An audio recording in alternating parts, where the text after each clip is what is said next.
Come on, everyone, sit down. Sit down. Howie. Howie.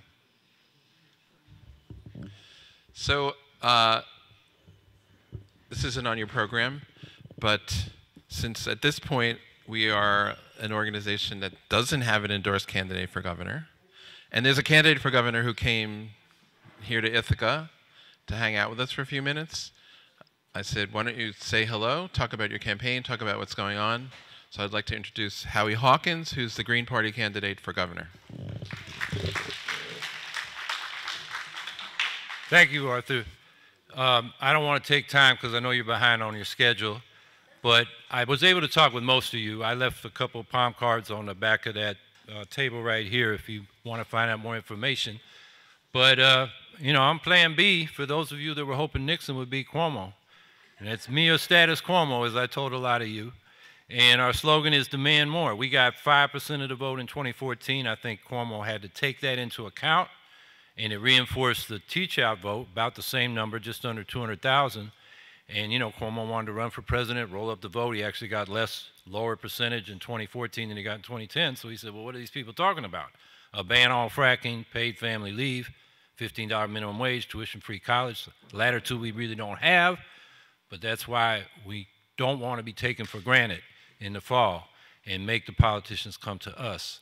So that's, in essence, what we're doing here.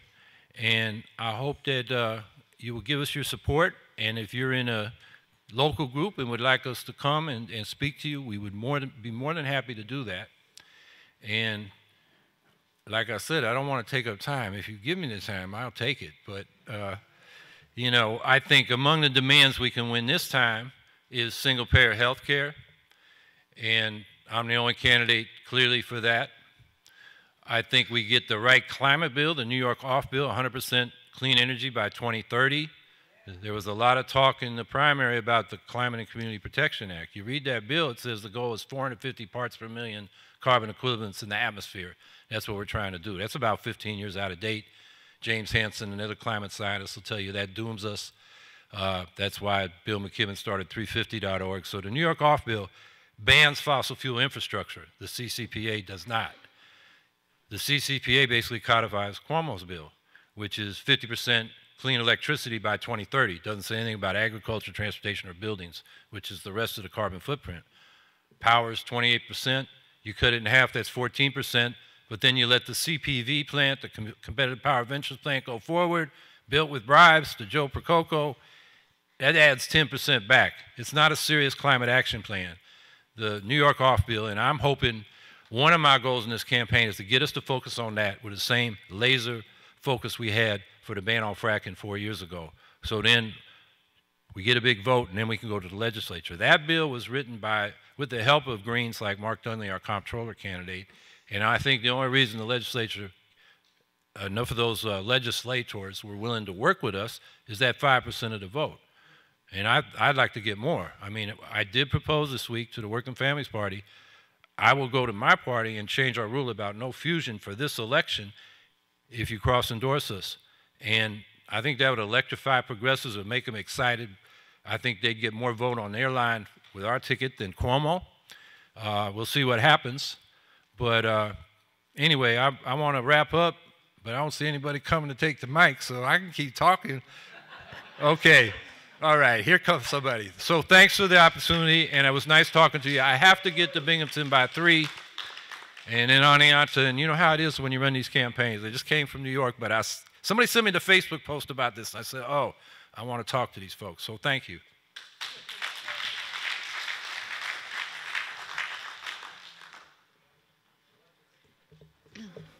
Okay, thanks for coming back. Teresa, you had a question? Could we have a clarification? Is Cynthia Nixon on the Working Families? We don't know yet. I mean, she is as of right now, right? She is currently still on, and they're deciding what to do about it. As of this moment, yes. I think we were supposed to know by when. I don't. Where they will know by Wednesday? Okay. She's trying to get off, but yeah. It's yes. It's another yes. time though. Right. Seeing Susan here in the front row reminds me that she, on her own dime, out of her own initiative, we didn't even coordinate this. This was amazing. She went out and printed off some of these signs. You want to just hold up and show? This is not a yard sign. This is a card sign for your backseat left side window. Put it on with Scotch tape, and everywhere you drive, everywhere you park while you're shopping, it will be seen by dozens, if not hundreds of people. They only cost $2 at Noman Copy. You can make some yourself, but I've got about 10 left. They're at the door where you exit today. Help yourself. Thank you, Susan.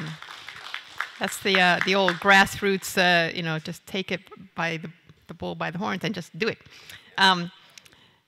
I'm going to introduce Stephen, who's going to introduce a run, because we're going to take that little panel thing we were talking about and move it to after a run speaks, because I'm sort of putting two and two together over my lunch, and my brain cells revitalized a little bit, and I thought, if the whole point is two things. You have to come up with the really great ideas that how we're going to save the world, and then you have to share those ideas in a way that other people get it and want to buy in. And if you only do one of those, then you're not going to get anywhere. So we've had great ideas shared, and I love the Green Party ideas, the DSA ideas, of course the NIPAN birdie ideas we all love. How do we get them out so that other people buy in? And that's where we turn to our master messengers, both. And Stephen will introduce that section.